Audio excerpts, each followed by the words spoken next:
Hello दोस्तों, student career में आप सभी साथियों का एक बार फिर से मैं स्वागत करता हूं। साथियों, सीटेट 2022 से संबंधित क्लासेस जो हैं वह लगातार आपको प्रोवाइड की जा रही हैं। साथियों, उसी के संदर्भ में आज मैं आप लोगों के लिए साइको से महत्वपूर्ण क्वेश्चंस लेकर के आया हूं। आइए इन्हें स्टेप बाय स्टेप एक एक क्वेश्चंस को विथ डिटेल्स सॉल्व करते हैं। साथियों, बात करें पहले क्वेश्चन की तो दिया गया है कि विकास की प्रक्रिया में डैश जीवन मूल्यों, व्यक्तित्व, व्यवहार इत्यादि के विकास भी शामिल हैं। साथियों, इस पर आइए ऑप्शन के थ्रू देखते हैं। ऑप्शन ए कह रहा है कि दृष्टिकोण। विकास के संदर्भ में जीवन मूल्यों की बात करें साथियों तो इसमें दृष्टिकोण शामिल होता है। इसमें स्वभाव जो है ये भी शामिल है। इसमें आपकी रुचियां शामिल होती हैं, साथ ही साथ आपकी आदतें जो हैं वो भी विकास के प्रक्रिया में, अगर जीवन मूल्यों, व्यवहारों की बात करें तो ये चारों जो ऑप्शन दिए गए हैं ये चारों सम्मिलित होते हैं साथियों। तो इस प्रकार से इस प्रश्न का सही आंसर जो होता है वो आपका ऑप्शन नंबर डी, यानी ये सभी जो हैं वो सही हैं। आइए नेक्स्ट क्वेश्चन की बात करते हैं। साथियों, ये जो क्वेश्चन है ये चैप्टर वाइज है। हम डेली बेसिस पे आपको एक एक सेक्शन के चैप्टर वाइज प्रैक्टिस करवा रहे हैं। इसके बाद आपको हम सामूहिक रूप से पूरे सिलेबस से क्वेश्चन कराएंगे ताकि आप प्रैक्टिस इतनी कर लें कि आपको परफेक्शन मिल जाए और ये आपके क्वेश्चन जो हैं वो गलत ना हो। तो साथियों, आइए नेक्स्ट क्वेश्चन की बात करते हैं। नेक्स्ट क्वेश्चन की बात करें तो ये क्वेश्चन जो है साथियों कह रहा है कि, रुकिए इसे थोड़ा सा बड़ा क्वेश्चन है, छोटा कर लेते हैं। कह रहा है कि बाल विकास, कह रहा है कि बाल, एक मिनट तो साथियों, कह रहा है बाल विकास के अध्ययन में निम्नलिखित में से किन बातों को शामिल किया जाता है। तो इसमें देखना है, कथन दिए गए हैं और उसी कथन के अनुसार आपको देखना है कि कौन सा कथन सही है। जो कथन सही होगा उसे आप, जो बाल विकास के संदर्भ में सही है वही आपका सही आंसर होगा। आइए देख लेते हैं एक एक ऑप्शन को। पहला ऑप्शन है साथियों, कह रहा है कि आयु के साथ होने वाले परिवर्तनों का क्या स्वरूप होता है। आयु के साथ होने वाले परिवर्तनों का क्या स्वरूप होता है। ध्यान दीजिएगा कि बाल विकास के संदर्भ में पूछा गया है, बाल विकास के अध्ययन के संदर्भ में। तो सीधी सी बात है साथियों कि आयु के साथ होने वाले परिवर्तनों का क्या स्वरूप होता है, ये जो है बाल विकास के अध्ययन में आता है। आप देखते हैं कि बाल विकास की शिक्षाविदों द्वारा अवस्थाएं बताई गई हैं, जैसे जिन पियाजे ने बताया है कि इंद्रियगामक अवस्थाएं हैं, फिर पूर्व संक्रियात्मक है, फिर संक्रियात्मक है, मूर्त है। तो इस तरीके से आप देखते हैं ये उन्होंने एज के अकॉर्डिंग कैटेगराइज की है। तो ये जो ऑप्शन ए है ये बिल्कुल सही है। उसके बाद देखिए, कह रहा है कि बालक में होने वाले परिवर्तनों का विशेष आयु के साथ क्या संबंध होता है। आप देखते हैं कि हर एक विशेष आयु में बच्चे का अलग अलग लक्षण होते हैं, अलग अलग गुण होते हैं, वो अलग अलग चीज़ों को एब्जॉर्व करते हैं।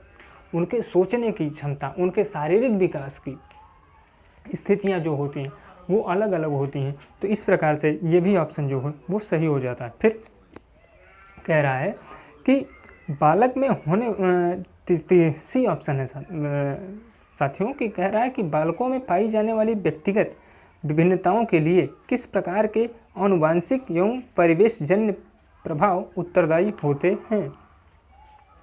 तो ये भी जो है आप देखते हैं कि जो भी अलग अलग बालक है उसके अलग अलग स्वभाव होंगे, अलग अलग गुण होंगे और वो एक विशेष वंश या कुल से संबंध रखता होगा।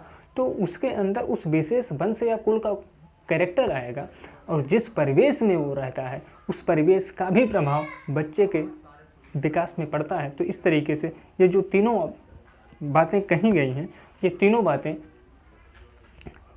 सही हैं।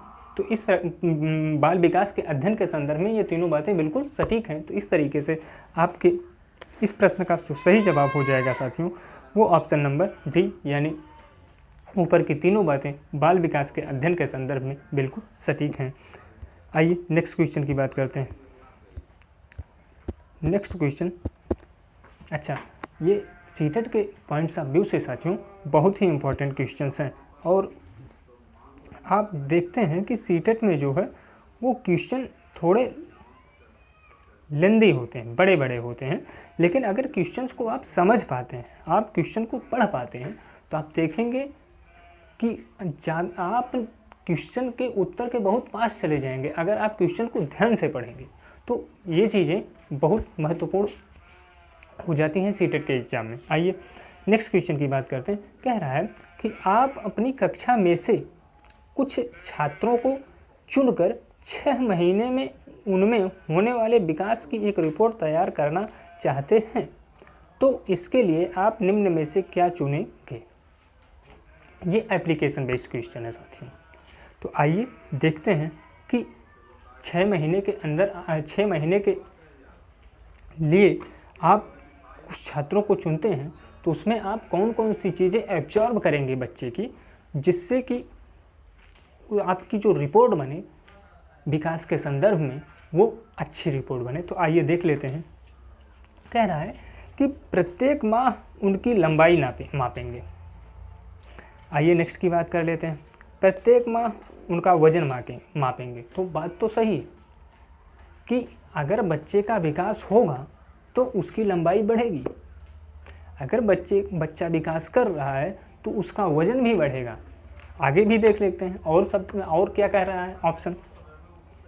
फिर कह रहा है कि प्रत्येक माह उनकी रुचियों, आदतों, दृष्टिकोणों, स्वभाव, व्यक्तित्व, व्यवहार आदि में होने वाली परिवर्तनों की जांच करेंगे। आप देख रहे हैं कि तीसरा ऑप्शन जो है ये विकास के संदर्भ में सबसे ही एप्रोप्रिएट आंसर हो जाता है, सबसे उचित आंसर हो जाता है, उचित व्यवहार देख सकते हैं, कह सकते हैं आप। आइए चौथे को देख लेते हैं कि चौथा क्या कह रहा है। चौथा की बात करें तो कह रहा है प्रत्येक माह उसके शारीरिक आकार में होने वाले परिवर्तनों की जांच करेंगे। आप अगर विकास और वृद्धि के अंतर को समझे हैं, जैसा कि हमने आपको थ्योरी क्लास भी बताई है। अच्छा हाँ, और क्लासेस की बात करें साथियों तो हमने चैनल पर प्लेलिस्ट बना दी है जहाँ से आप थ्योरी क्लासेस भी कवर कर सकते हैं। तो हमने वहाँ आपको बताया था विकास और वृद्धि में अंतर। तो यहाँ आप देखेंगे पहले, दूसरे और चौथे ऑप्शन की, तो पहला, दूसरा और चौथा ऑप्शन जो है वो स्पेशली वृद्धि के लिए रिस्पॉन्सिबल है, जबकि तीसरा और प्रश्न जो है वो विकास का कर रहा है। तो आप यहाँ से एलिमिनेशन मेथड से अपने उत्तर के पास पहुँच जाते हैं साथियों। तो सीधे सीधे आपके इस प्रश्न का सही उत्तर जो है वो हो जाएगा कि जब आप बच्चे के विकास के संदर्भ में रिपोर्ट कार्ड तैयार करेंगे तो आप उसके व्यवहार, उसकी रुचियों, उसके दृष्टिकोणों तथा व्यक्तित्व व्यवहार के बारे में ही जानकारी कलेक्ट करेंगे और रिपोर्ट को तैयार करेंगे, और यह रिपोर्ट जो होगी वो प्रभावी रिपोर्ट होगी। आइए नेक्स्ट क्वेश्चन की बात कर लेते हैं। क्वेश्चन नंबर 4 है, और क्वेश्चन नंबर 4 जो है साथियों ये क्वेश्चन और बड़ा है, नीचे ऑप्शन इसके हैं। आइए देख लेते हैं क्या है। थोड़ा सा ये, हाँ बहुत बड़ा है गया है, थोड़े से क्वेश्चंस कट रहे हैं, 1 मिनट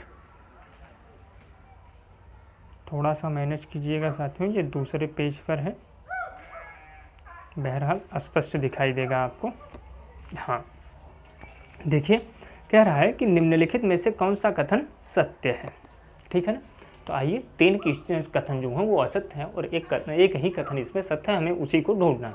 आइए कह रहा है कि दृष्टिकोण, भावनाएं और आदर्श संज्ञानात्मक विकास के अभिन्न हिस्से हैं और भाषा विकास, मानसिक चित्रण, अवधारणाओं व तार्किकता से इनका गहरा संबंध है।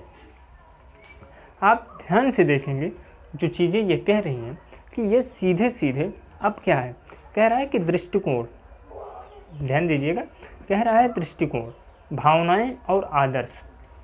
आप देखते हैं दृष्टिकोण होता है, दृष्टिकोण मतलब कि आप किसी के बारे में अपनी क्या सोच रखते हैं।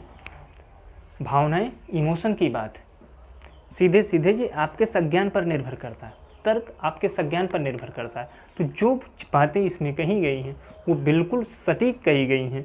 और इसमें पूछा गया है कि कौन सा कथन सत्य है, तो बिल्कुल ये कथन जो है साथियों वो सत्य है। आइए हम और भी ऑप्शन को देख लेते हैं। कह रहा है कि सभी बच्चों का स्वस्थ शारीरिक विकास सभी प्रकार के विकास की पहली शर्त नहीं है। साथियों, अगर बच्चा स्वस्थ नहीं होगा तो उसका शारीरिक विकास जो है साथियों वो सुचारू ढंग से नहीं हो सकता। ये जो बात कह रहा है कि सभी शर्तें नहीं हैं, तो ये गलत ऑप्शन हो जाता है। नेक्स्ट की बात करते हैं। कह रहा है कि मानसिक और भाषाई विकास सामाजिक विकास एवं अधिगम को अप्रत्यक्ष रूप से प्रभावित करते हैं।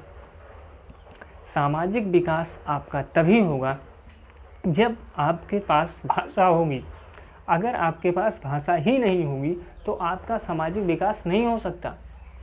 एक गूंगा व्यक्ति, अगर आप एक दूसरे से इंटरकनेक्ट नहीं करेंगे तो आप अपने आप को किसी समाज में प्रतिस्थापित नहीं कर पाएंगे। तो ऐसी स्थिति में ये ऑप्शन जो है साथियों गलत हो जाता है। आइए नेक्स्ट की बात करते हैं।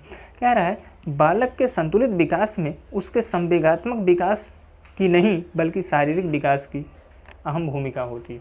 साथियों, संवेग की बात करें तो आपके इमोशंस, आपके संवेग जो हैं वो सीधे सीधे आपके संज्ञान से रिलेटेड होते हैं। और अगर आपका संज्ञान जो है वो जितना प्रभावी होगा या जितना प्रभावी आपका संज्ञान होगा, आप इमोशंस पर उतना अच्छा ही कंट्रोल कर पाएंगे। तो इस प्रकार से जो ये कह रहा है कि एक दूसरे से भिन्न है, नहीं, संवेग और संज्ञान जो होते हैं वो एक दूसरे से इंटरकनेक्ट होते हैं। तो ये ऑप्शन जो है वो साथियों गलत हो जाता है। तो इस प्रश्न के सही उत्तर की बात करें तो वो ऑप्शन नंबर 1 हो जाता है। आइए नेक्स्ट क्वेश्चन की बात कर लेते हैं। नेक्स्ट क्वेश्चन जो है वो कह रहा है कि 1 मिनट, थोड़ा सा आज सिस्टम, हाँ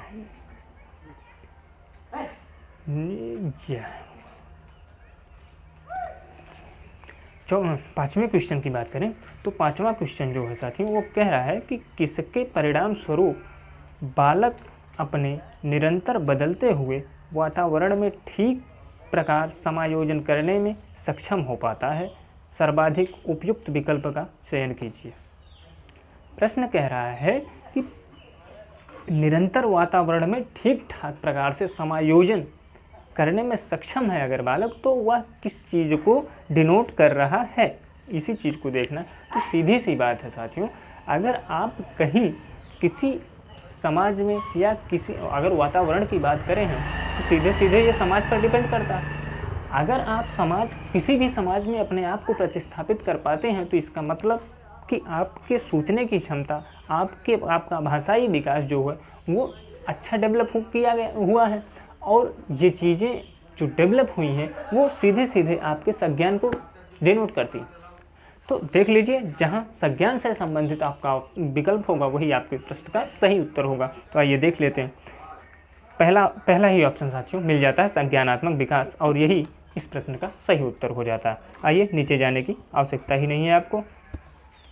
नेक्स्ट क्वेश्चन की बात कर लेते हैं। नेक्स्ट क्वेश्चन की बात करें तो आप देख रहे हैं कि 1 मिनट, नेक्स्ट क्वेश्चन की बात करें तो आप पूछ रहा है प्रश्न कि मानव का विकास, ध्यान दीजिएगा, प्रश्न है कि मानव का विकास निम्न में से किस पर निर्भर होता है। मानव का विकास निम्न में से किस पर निर्भर होता है।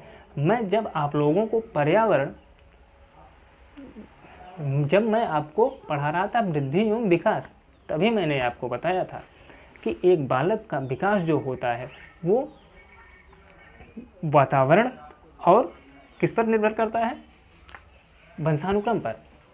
वंशानुक्रम और वातावरण का गुणनफल ही जो है ये मनुष्य के विकास में सहायक होता है। तो देख लेते हैं कि ऑप्शन के अनुसार हमारा कौन सा उत्तर सही होता है। उसकी वृद्धि पर ध्यान दीजिएगा, मानव का विकास निम्न में से किस पर निर्भर करता है। ठीक है ना, तो वही देख लेते हैं। उसकी बुद्धि पर, ठीक, आगे देख लेते हैं उसके वातावरण पर। चलिए ठीक है, बात तो सही है। फिर कह रहा है कि उसकी बुद्धि पर। पहले और तीसरे की बात करें तो साथियों एक ही ऑप्शन बन गया है।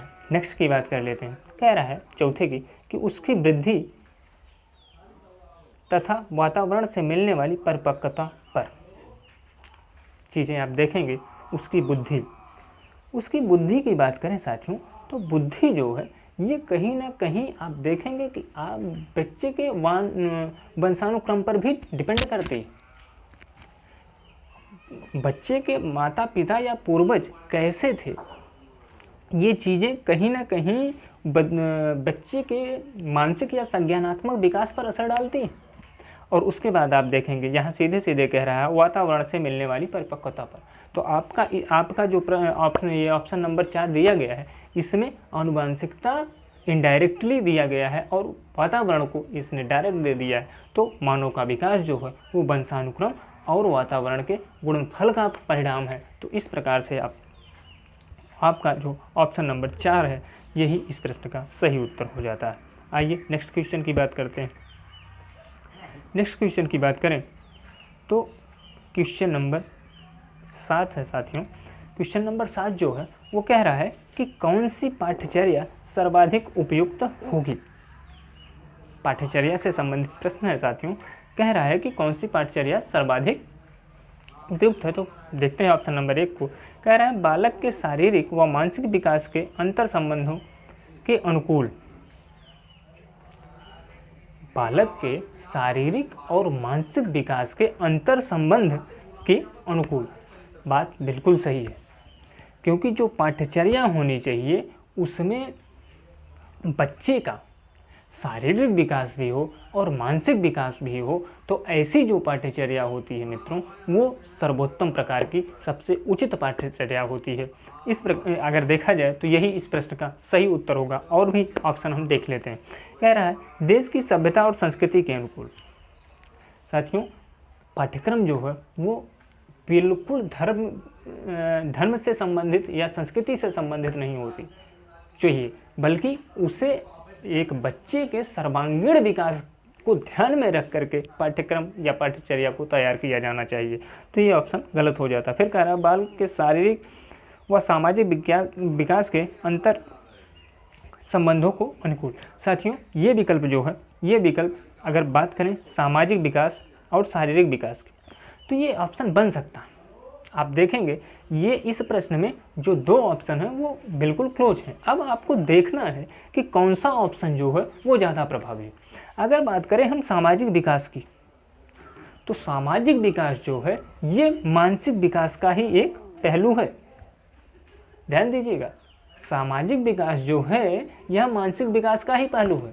तो जब मानसिक विकास में ही सामाजिक विकास सम्मिलित हो जाता है तो इस प्रकार से हम इस ऑप्शन को भी काट देंगे, बल्कि इसकी जगह पर हमें तो चुनना एक ही है, तो हम ऑप्शन नंबर 1 पर चले जाएंगे। तो आपके सही उत्तर की बात करें तो ऑप्शन नंबर 1 जो हो जाता है वो इस प्रश्न का सही उत्तर हो जाता है। आइए नेक्स्ट क्वेश्चन पर चलते हैं। नेक्स्ट क्वेश्चन की बात करें तो आप देखेंगे साथियों ये प्रश्न जो हैं ये आपके परीक्षा में बहुत ही कारगर सिद्ध होंगे। ऐसे ही प्रश्न जो हैं वो आपको एग्ज़ाम में देखने को मिलेंगे। बस आप हमारे साथ बने रहिए, हम आपकी तैयारी जो है वो बिल्कुल उस लेवल पर कर देंगे कि आपकी सीटेट की परीक्षा जो है वो बिल्कुल भी आपकी बार नहीं रुकेगी। अब की बार आप निश्चित रूप से अच्छे मार्क्स से सीटेट क्वालिफाई कर लेंगे। आइए इस क्वेश्चन की बात करते हैं। कह रहा है कि निम्नलिखित में से कौन सा विकास छोटे बच्चों में मानसिक व संज्ञानात्मक विकास में सर्वाधिक मददगार होता है। छोटे बच्चे, ध्यान दीजिएगा, कह रहा है कि छोटे बच्चों में मानसिक व संज्ञानात्मक विकास की बात कर रहा है। तो छोटे बच्चों में मानसिक व संज्ञानात्मक विकास की बात करें तो आप देखेंगे कि अब छोटा बच्चा है, तो छोटा बच्चा जब है तो आइए ऑप्शन को एक ऑप्शन को हम देख लेते हैं कि एक ऑप्शन जो है वो क्या कह रहा है। अगर मानसिक वह संज्ञानात्मक विकास में सर्वाधिक मददगार होता है। तो जब छोटा बच्चा है तो आप देखते हैं कि छोटा बच्चा जैसे जैसे बड़ा होता है उसमें मानसिक विकास और संज्ञानात्मक विकास जो है, मतलब उसके जैसे जैसे उसका शारीरिक विकास होता है वैसे वैसे उसमें संज्ञान और मानसिक विकास धीरे धीरे अपने आप बढ़ता जाता है। उसमें तर्क करने की क्षमता जो है वो बढ़ती जाती है। तो इस प्रकार से आप देख लीजिए, जहाँ शारीरिक विकास से संबंधित चीज़ें हों, ऑप्शन देख लेते हैं क्या कह रहा है। सामाजिक विकास, तो सामाजिक विकास जो है वो मानसिक या संज्ञान से ही जुड़ी हुई बात है। उसके बाद बात करें शारीरिक विकास की, मैंने बात आपसे यही कही अभी कि शारीरिक विकास की बात में जब बच्चे का शारीरिक विकास होता है तो छोटे बच्चे, ध्यान दीजिएगा प्रश्न पे सारी चीज़ें यही की पॉइंट है इस प्रश्न की। छोटा बच्चा, अगर छोटा बच्चा आप छोड़ देंगे तो आप गलत उत्तर की तरफ बढ़ जाएंगे। तो छोटे बच्चे के बारे में बोला, छोटा बच्चा जैसे जैसे अपना शारीरिक विकास करेगा उसके तर्क करने की क्षमता, उसकी मानसिक क्षमता, उसका संज्ञानात्मक विकास जो है वो उसी के साथ धीरे धीरे बढ़ता जाएगा। तो इस प्रश्न के उत्तर की बात करें साथियों तो वो कोई और नहीं बल्कि ऑप्शन नंबर बी शारीरिक विकास जो है वो इस प्रश्न का सही उत्तर हो जाता है। आइए नेक्स्ट क्वेश्चन की बात करते हैं। नेक्स्ट क्वेश्चन जो है वो साथियों थोड़े से क्वेश्चन बड़े हैं तो ध्यान दीजिएगा, पर क्वेश्चंस जो हैं वो आपके लिए बहुत ही उपयोगी हैं। आप इन्हें केवल हमारे साथ बने रहिए। अब की बार जो प्रश्न हैं वो बहुत ही कारगर हैं और ये प्रश्न आपको एग्ज़ाम में निश्चित रूप से बहुत ही मदद करेंगे। आइए देख लेते हैं। कह रहा है कि जब किशोर में किसी वस्तु, समस्या या परिस्थिति के लिए निजी स्तर पर निर्णय लेने की क्षमता का विकास परिपक्व होने लगता है तो इस विकास को कहते हैं। अब देखते हैं, अगर एक किशोर अपने निर्णय खुद लेने लगता है, उसमें ये क्षमता जो हो, निर्णय लेने की क्षमता जो होती है वो परिपक्व हो जाती है। तो आप जानते हैं कि जब कोई बालक परिपक्व होगा तो परिपक्व वो तभी होता है निर्णय लेने के, खासतौर में तर्क करने या निर्णय लेने के परिप्रेक्ष्य में। तो आप देखेंगे वहाँ उसके संज्ञान पर विशेष फोकस किया जाता है या उसका संज्ञान जो होता है वो जब डेवलप करता है तो वहाँ आप देखेंगे कि बच्चा स्वयं का निर्णय ले पाता है और वो निर्णय जो होता है वो हमेशा सटीक होता है। आइए देख लेते हैं, जहाँ संज्ञान से संबंधित चीज़ें होंगी वही आपका सही उत्तर होगा। भाषाई विकास, चलिए ठीक, संज्ञान। देखिए साथियों, ऑप्शन नंबर बी की बात करें तो इस प्रश्न का सही उत्तर ऑप्शन नंबर बी हो जाता है।